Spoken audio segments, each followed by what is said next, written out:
오늘 우리에게 주시는 하나님의 말씀은 사무엘 하 1장 5절부터 12절 말씀입니다. 우리 함께 한 목소리로 봉독하겠습니다. 다윗이 자기에게 알리는 청년에게 묻되 사울과 그의 아들 요나단이 죽은 줄을 내가 어떻게 아느냐?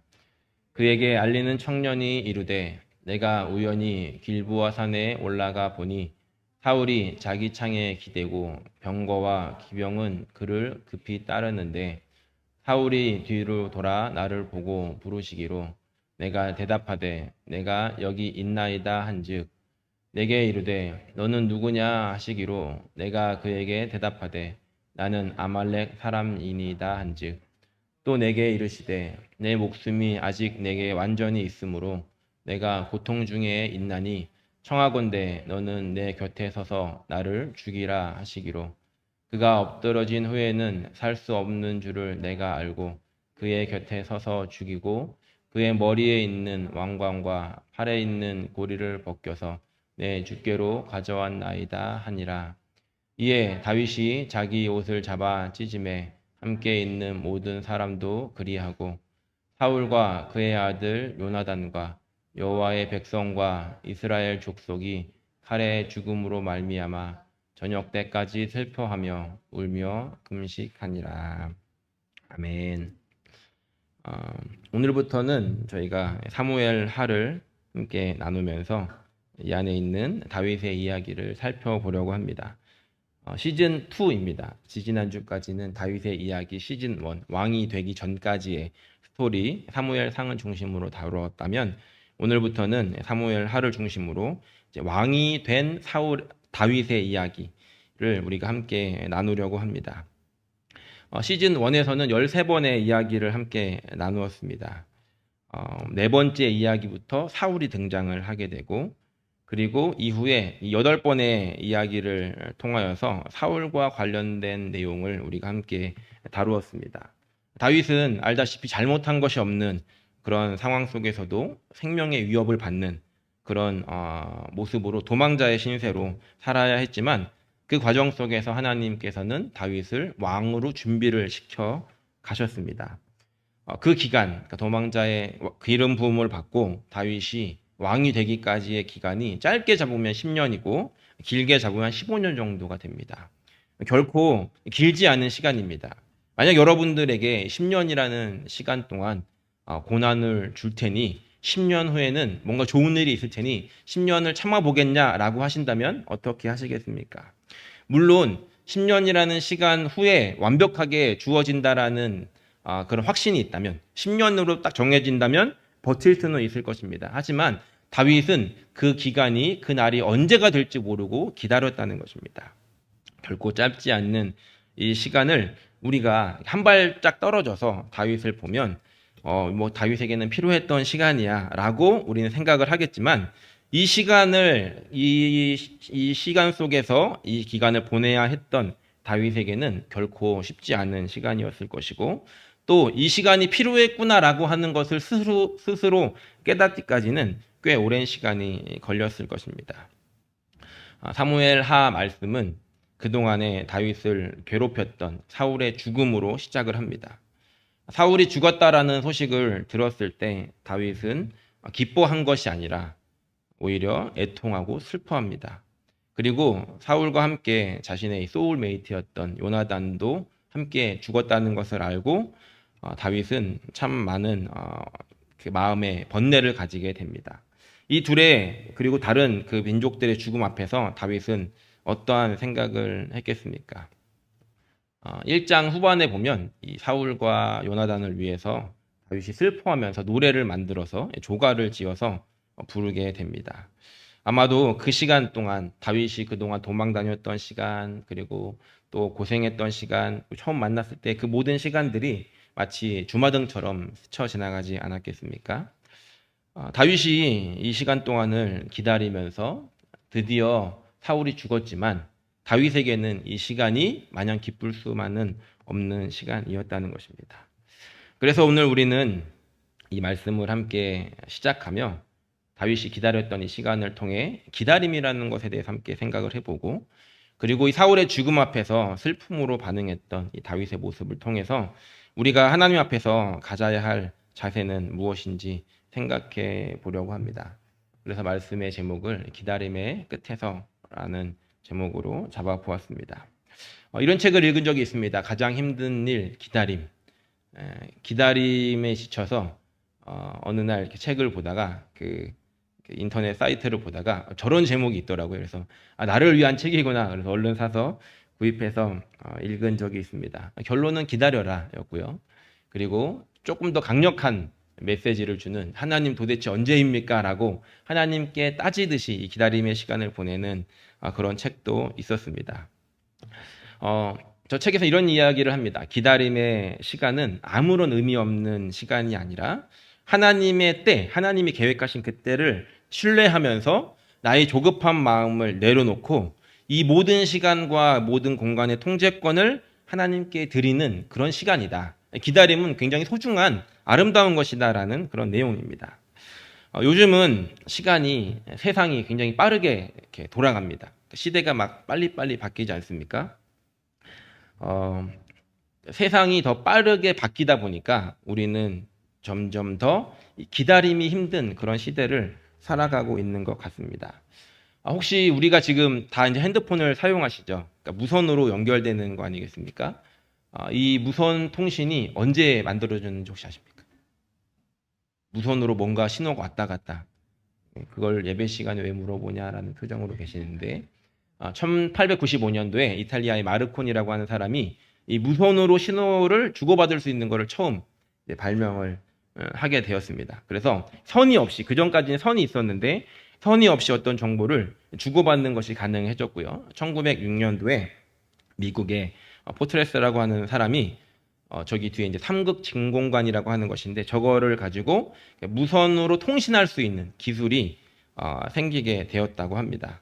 그래서 점점 이제 이것들이 발전이 되어서 1920년도에 미국 워싱턴에서 처음으로 이 방송 전파가 발사가 되었다라고 해요. 지금부터 한 100년 전의 일인데, 그러니까 지금 인류가 살아온 시간이 굉장히 길지 않습니까? 그때까지 없었던 일이 지금 100년 전에 생겨난 겁니다. 그런데 이때부터 세상이 굉장히 빠르게 바뀌었습니다. 그로부터 50년 뒤에 무선 전화기가 생겨납니다. 최초의 무선 전화기는 우리가 볼 때 저건 약간 운동용으로 사용해야 될 것 같지 않습니까? 그런데 저 때는 아직 상용화가 아직 되지 않았던 때였고요. 그리고 1983년도에 상용화가 되기 시작했다고 합니다. 무선 전화기가요. 그리고 나서 또 핸드폰이 등장을 하게 됩니다. 그 앞에서부터 이제 쭉 보시면 이제 뒤쪽에 가면 여러분들의 핸드폰과 가까워지지 않습니까?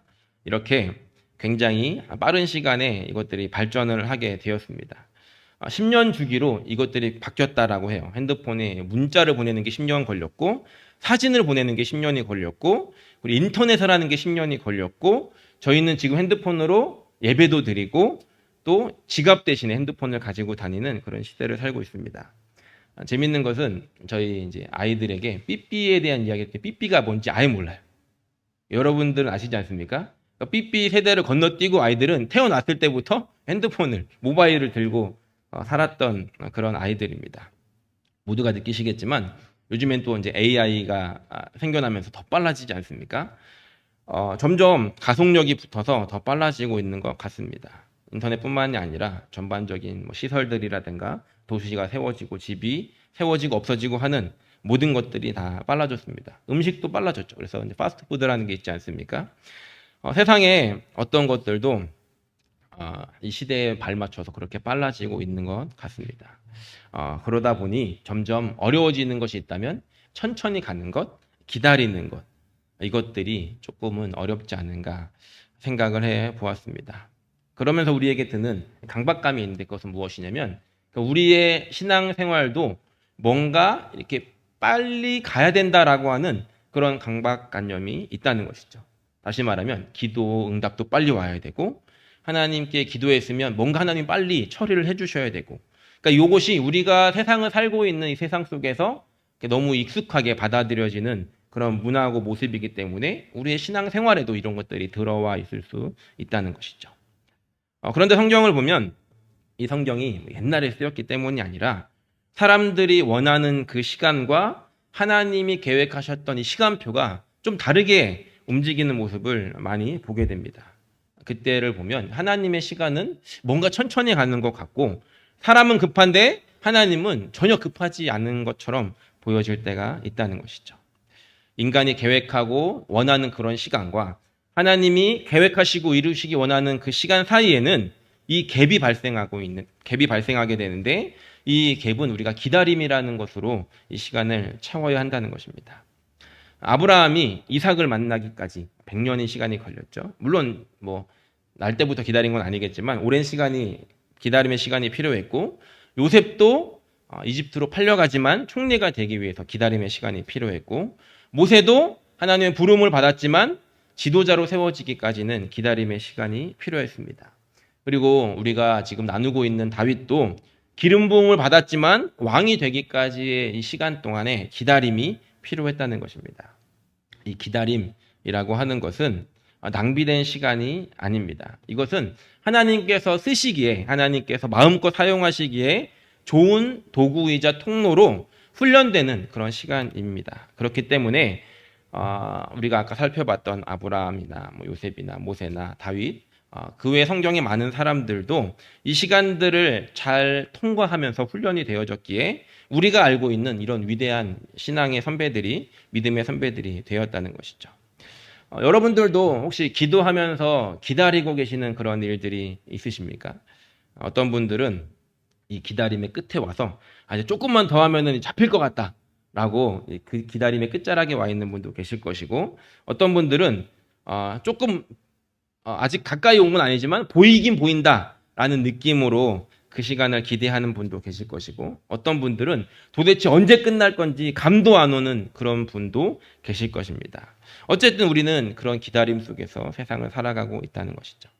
그런데 이 기다림이라고 하는 것이 시간이 가면 갈수록 기다리다가 몸이 지치고 마음이 지치게 되면 우리의 마음 속에는 우리도 알지 못하는 사이에 가라지가 싹트기 시작합니다.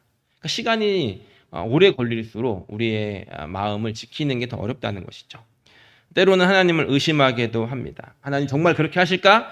하나님 약속을 주셨는데 정말 약속을 이루어 주실까? 라고 하신 그런 의심이 생기기도 하고 하나님이 분명히 말씀하셨다라고 확신을 했는데 그때 그분이 하나님이신가? 라고 하는 의심이 들 때도 있다는 겁니다. 아니면 내가 뭔가를 잘못하고 있는 건가? 라고 하는 생각에 그 기다림을 의심할 때도 있다는 것이죠. 우리가 알다시피 75세에 하나님의 약속을 받고 가나안 땅으로 왔던 이 아브라함과 세레는 10년을 기다립니다. 하나님이 처음 보내실 때 내가 너를 통해서 큰 민족을 이루고 이런 이제 약속을 주시지 않았습니까? 하나님께서 잔뜩 약속을 주셨는데 그럼 아브라함 마음속에 어떤 마음이 있겠습니까?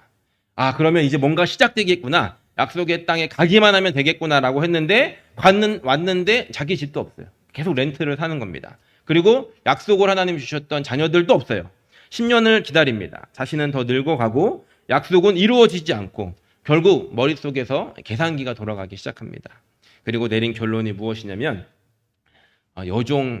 사레의 여종이었던 하갈을 통해서 후사를 내가 잇겠다라고 하는 생각을 갖게 되었다는 것이죠. 이건 아브라함의 발상이 아니라 사레의 발상이었습니다.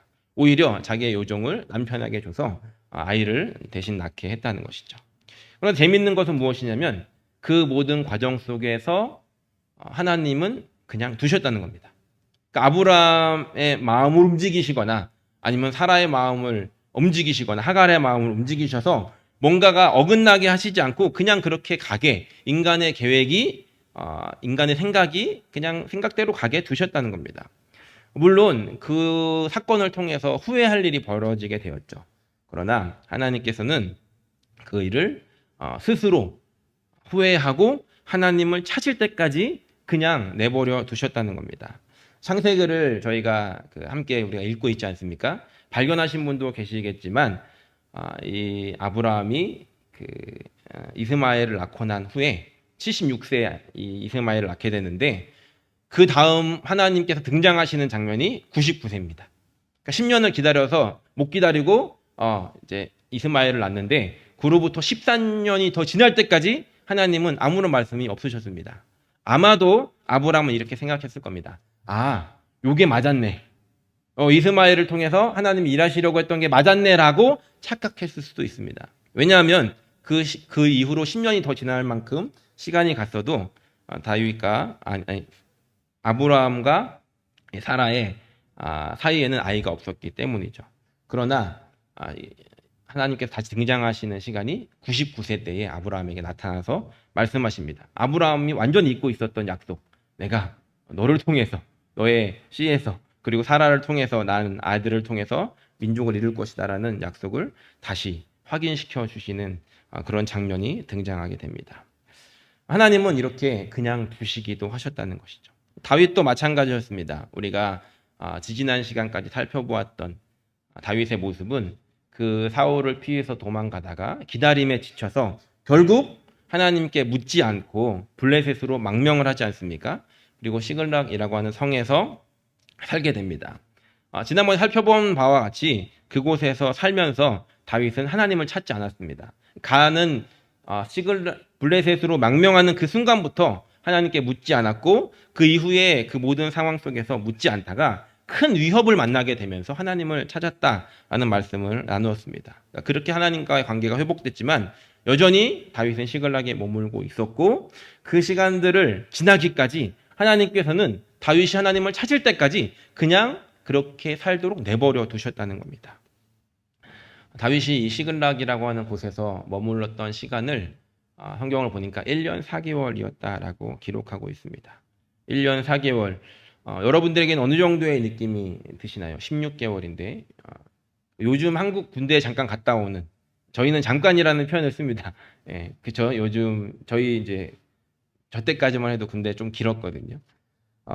지금은 이제 18개월이라고 제가 들은 것 같은데 군대 한번 갔다 오는 시간인데 군대를 간 사람은 물론 시간이 오래 걸리지만 바깥에 있는 사람은 압니다. 벌써 나왔어 이렇게 이야기를 하거든요. 그러니까 길지 않은 시간이라는 것이죠. 1년 4개월이 짧다고는 할 수 있겠지만 짧다고 할 수는 없게 그러니까 1년 4개월이 결코 짧은 시간은 아니지만 다윗이 그동안 도망 다녔던 시간에 비교한다면 별로 길지 않은 그런 시간입니다. 어떻게 보면 다윗은 이 마지막 조금만 더 1년 4개월만 더 견디면 됐을 텐데 이 시간을 못 기다려가지고 넘지 말아야 할 선을 넘어갔다는 것이죠. 이 과정을 이렇게 복기해보면 다윗이 하나님께 묻지 않았는데 또 하나님도 다윗에게 침묵하십니다. 지금 뭔가 잘못될 때 다윗이 잘못된 결정을 할 때 하나님께서 나타나셔서 다윗의 다리를 걸어서 넘어뜨리신다거나 아니면 일찍 깨달을 수 있도록 뭔가 하셔야 되는데 하나님은 그렇게 침묵을 하셨다는 겁니다. 다윗에게 나타나서 야, 한국 군대 가도 18개월인데 16개월만 견디면 돼. 이렇게 다윗을 좀 위로를 하셨다면, 사인을 주셨다면 다윗은 이스라엘 땅에서 블레셋으로 넘어가지 않고 견딜 수 있었겠지만 다윗이 그냥 물어보지 않고 가도록 그냥 두셨다는 것이죠. 우리는 이렇게 물을 수 있습니다. 뭔가 잘못되었다라고 한다면 하나님께서 좀 우리를 멈춰 세우셔야 되는 거 아닌가. 물론 때로는 그렇게 하십니다. 그러나 더 많은 경우 하나님은 그냥 두실 때가 많은 것 같습니다. 왜 그냥 두실까? 하나님의 뜻이 아닌 길로 우리가 가고 있는데 하나님 왜 이걸 막지 않으실까? 그리고 우리를 그 기다림의 터널로 몰아넣으시는가? 첫 번째는 그 과정을 통해서 하나님께서 우리로 하여금 스스로 깨닫고 훈련받기를 원하시기 때문인 것 같습니다. 기다리지 못하는 자신의 연약함, 내가 이거밖에 안 되는 존재였구나 라고 하는 것을 발견하고 그것을 인정하면서 다시 하나님을 찾게 될 때까지, 나는 이렇게 형편없구나, 하나님 도와주세요라고 할 때까지 하나님은 기다리신다는 겁니다. 참 재미있는 상황이지 않습니까? 하나님께서 기다려야 돼 라고 하시고는 우리가 마음대로 길을 갈 때 너 그쪽 아니야 라고 하시지 않고 하나님께서 우리가 그 제자리를 찾아갈 때까지 기다려 주신다는 겁니다. 하나님이 먼저 우리를 기다려 주시고 그 기다림이 무엇인지를 보여주신다는 것이죠. 그리고 또 하나, 우리가 기다리지 못하고 엇나갈 때 하나님께서 침묵하시는 이유는 우리가 듣지 않기 때문이기도 합니다. 나의 생각이 맞다라고 여기는 그 순간 나의 귀와 나의 눈이 닫히기 때문입니다. 사실 사람들은 사실을 믿기보다 내가 믿고 싶은 거를 믿습니다.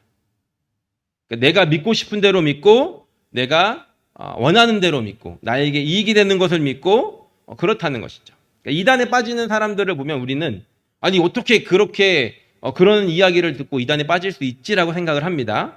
그러나 그분들을 만나보면 그분들에게는 그게 진짜인 겁니다. 진리를 설명해줘도 그 안으로 막 깔때기처럼 막 다 들어갑니다. 그래서 성경을 이야기를 해주면 그곳에서 나오려고 하는 것이 아니라 그걸 가지고 자기들이 맞게 또 적용하려고 하는 그런 모습들을 보게 됩니다. 결국은 자기가 믿고 싶은 것을 선택한다는 것이죠. 그리고 혹시 이런 분들 보신 적 있으신가요? 지구는 평평하다. 주위에 이런 분 보신 적 있어요? 지구는 평평하다라고 믿고 있는 분들이 있어요. 정말로 시리어스하게 믿고 있는 분을 저는 봤습니다. 정말 하나님 정말 잘 믿는 분이시고 정말 기도 많이 하시는 분인데 지구는 평평하다고 믿고 계시더라고요. 아무리 과학적 근거를 이렇게 제시해 주어도 믿고 싶은 거를 믿는 겁니다. 그분의 자녀들이 이런 얘기를 하더라고요. 우리 아버지는 안 될 것 같아요. 저희가 돈 모아서 스페이스 X에 태워가지고 우주로 한번 보내드려야 아버지께서 지구를 멀리서 보고 진짜 동그랗구나 라고 하셔야지 믿으실 것 같아요 라고 이런 얘기들을 하더라고요. 사람들은 믿고 싶은 것, 내가 원하는 것을 믿습니다. 내가 맞다라고 여기는 것이 나의 생각을 지배하게 되면 더 이상 하나님의 메시지가 들리지 않는다는 겁니다. 진심으로 하나님의 음성을 듣고자 진심으로 하나님이 원하시는 것, 내가 원하는 것이 아니라 하나님이 원하시는 것을 찾기까지, 그것을 내가 바라기까지 하나님은 또한 침묵하고 계시다는 것이죠. 그렇기 때문에 우리가 이 기다림의 시간에 이 시간을 보내면서 나의 생각의 늪에 빠지지 않기 위해서 더 기도해야 합니다. 나의 생각이 나를 지배해서 내가 원하는 대로 살아가지 않도록 내 계산이 맞다고 확신하지 않도록 우리는 기도해야 됩니다. 내가 나를 지배하는 것이 아니라 성령께서 하나님께서 나를 지배하시고 하나님의 말씀이 나를 통치해서 하나님이 원하시는 그때를 내가 정확하게 깨닫고 하나님이 원하시는 것들을 그 과정 속에서 내가 이해하고 알아갈 수 있도록 그리고 하나님께서 약속하신 것들을 확신을 가질 수 있도록 기도하며 말씀으로 살아갈 수 있는 그런 저 여러분들이 되시기를 예수님의 이름으로 간절히 축원합니다. 다윗이 이 시글락에서 가족이 몰살당한 위기를 겪게 됩니다. 그 위기를 겪고 난 후에 정말로 극박한 상황, 이 가족들이 다 죽었다라고 생각하는 그리고 자기를 따르던 사람들이 자기를 죽이려고 하는 이런 극박한 상황 속에서 잘못된 것이 무엇인지를 깨닫고 정신을 차릴 때쯤에 그때 하나님을 찾지만 그때 마침 또 하나님의 계획하신 시간표도 맞아 들어가게 됩니다. 어찌 보면 하나님께서 계획하셨던 이제 사울의 죽음을 앞둔 그 상황 속에서 다윗으로 하여금 이제 깨닫게 하시기 위해서 하나님께서는 회초리를 드신 것일 수도 있을 것 같습니다. 어쨌든 다윗은 출정할 뻔했던 그 전투에서 돌아오게 되었지만 그 전투에서 사울과 요나단이 죽음을 맞이하게 됩니다. 이스라엘을 떠난 지 1년 4개월의 시간이 지났을 때였습니다. 다윗은 어떤 마음과 어떤 생각이 들었겠습니까? 1년 4개월이 지났는데 사울이 죽었다는 이야기를 들은 겁니다.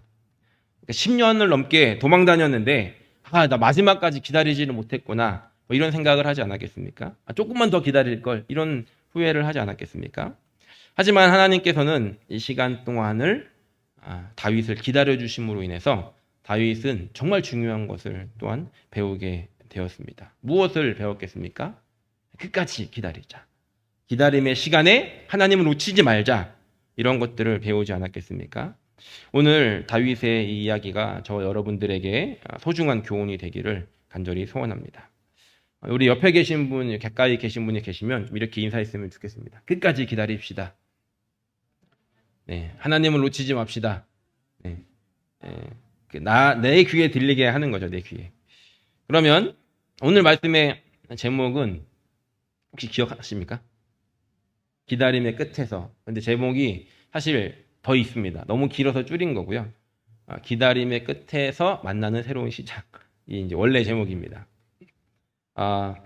열심히 기다려서 끝까지 왔다라고 생각을 했는데 사실 그곳에 서는 순간 우리는 새로운 시작을 맞이하게 됩니다. 우리가 주님 만나기를 막 기대하지 않습니까? 죽어서 만나든 주님 오셔서 만나든 이 종말의 끝에 가면, 그 시간의 끝에 가면 사실 주님과 함께하는 새로운 시작이 있다는 겁니다. 마찬가지로 우리의 삶 속에서 열심히 무엇인가를 기다렸지만 그 기다림의 끝은 다시 새로운 시작과 맞닿아 있다는 것이죠. 사울이 죽었다는 소식을 들었던 이 다윗의 반응이 오늘 함께 읽었던 사무엘하 1장에 기록된 내용입니다. 말씀을 보니까 9절과 10절에 한 청년이 다윗의 진영으로 와서 블레셋 그 전쟁에서 사울과 그의 아들들이 죽었다라고 하는 소식을 전합니다. 그 소식의 내용은 이렇습니다. 9절과 10절을 보니까 풀어보면 이 청년이 도망가고 있는데 사울이 죽어가다가 부른 겁니다. 그래서 너 너무 고통스러우니까 나를 좀 죽여달라라고 이야기를 하니까 이 청년이 딱 보니까 못 살겠구나 라고 판단을 해서 그를 죽이고 왕관과 팔고리를 벗겨서 다윗에게 가져왔다는 것이죠. 이 청년의 말은 그랬습니다. 죽어가던 사울이 괴로워하면서 나를 도와달라고 했으니까 내가 그렇게 도와준 것이고 왕관과 팔고리를 빼서 다윗에게 가지고 왔다는 것이죠. 다음 왕이 될 사람이 당신입니다라고 이야기를 했다는 겁니다.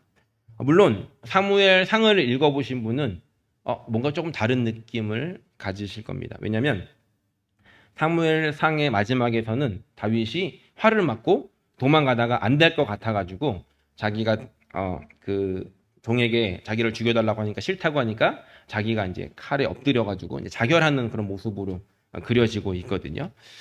이 상황에 대해서 저 청년이 이야기하고 있는 이 이야기가 조금은 이렇게 뭔가 다르지만 학자들은 이렇게 이야기를 합니다. 첫 번째는 저 청년이 다윗에게 잘 보이려고 거짓말을 한 것이다. 이미 사울이 죽었는데 왕관과 팔고리를 빼서 다윗에게 오면서 뭔가 자기의 공을 세우려고 거짓말을 한 것이다 라고 이야기를 하기도 하고요. 또 하나는 사울이 자결을 했지만, 자살을 하려고 했지만 아직 덜 죽은 겁니다.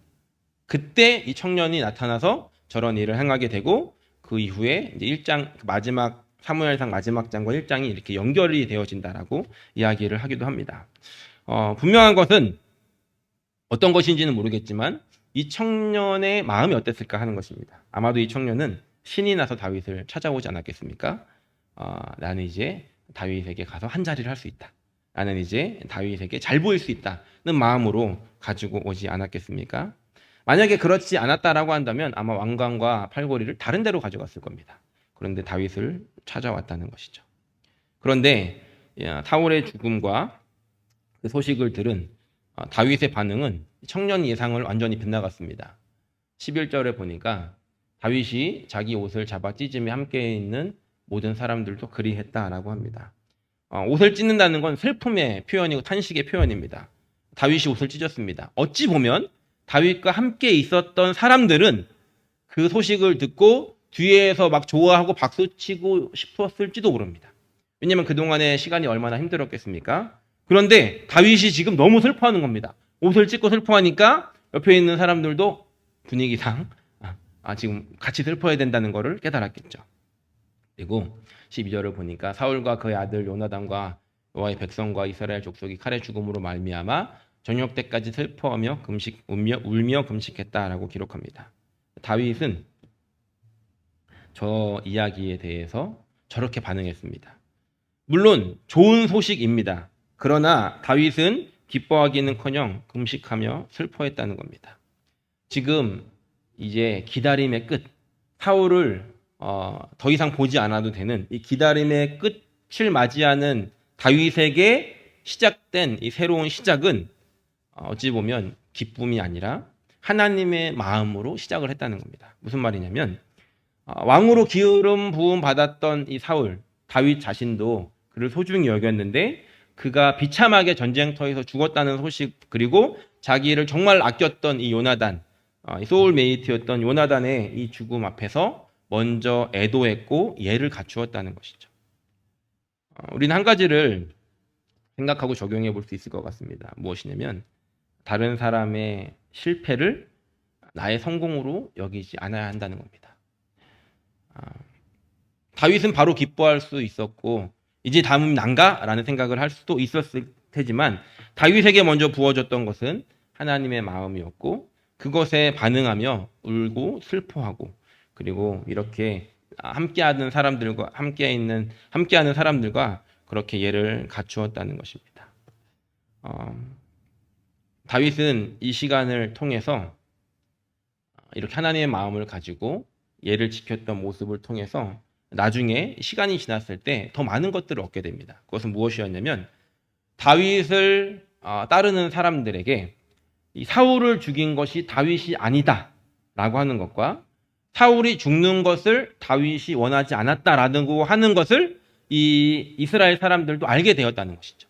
만약에 다윗이 바로 기뻐했다라고 한다면 뒤에서 사람들이 소곤소곤 했겠죠. 거봐, 다윗도 결국은 사울이 죽기를 바랬잖아 라고 했을 텐데 그렇지 않았던 이 슬픔의 모습들을 통해서 이스라엘의 온 백성들이 정말로 다윗의 이 자세는 찐이었구나 라는 것을 알게 되고 그것을 통해서 사울에게 마음이 갔던 사람들이 사울이 죽고 다윗에게로 그 마음을 돌리게 되는 그런 기회가 있게 되었다는 겁니다.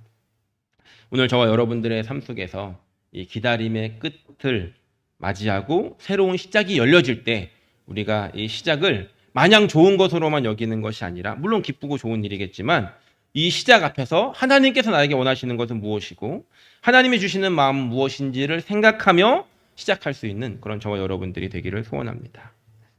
말씀을 정리합니다. 여러분들은 이 기다림의 시간을 어떻게 보내고 계십니까? 혹시 오랜 기다림으로 지쳐 계시다라고 한다면 오늘 이 말씀이 이 기다림을 계속할 수 있는 힘이 되어지기를 소원합니다. 그리고 혹시라도 기다리다가 너무 지쳐서 하나님을 놓치고 내 생각대로 내 마음대로 시나리오를 쓰고 계신 분이 계셨다라고 한다면 오늘 다시 하나님을 찾게 되는 시간이 되기를 소원합니다. 그리고 잠잠히 기다리는 중에 이게 맞나? 라고 하는 의심이 들었던 분이 계시다면 오늘 이 말씀이 위로가 되고 확신이 되기를 소원합니다. 이 시간을 통과한 다윗, 이 기다림의 시간, 여러 가지 사건들을 겪으면서 이 기다림의 시간을 통과한 다윗은 시편 40편에 이렇게 기록합니다.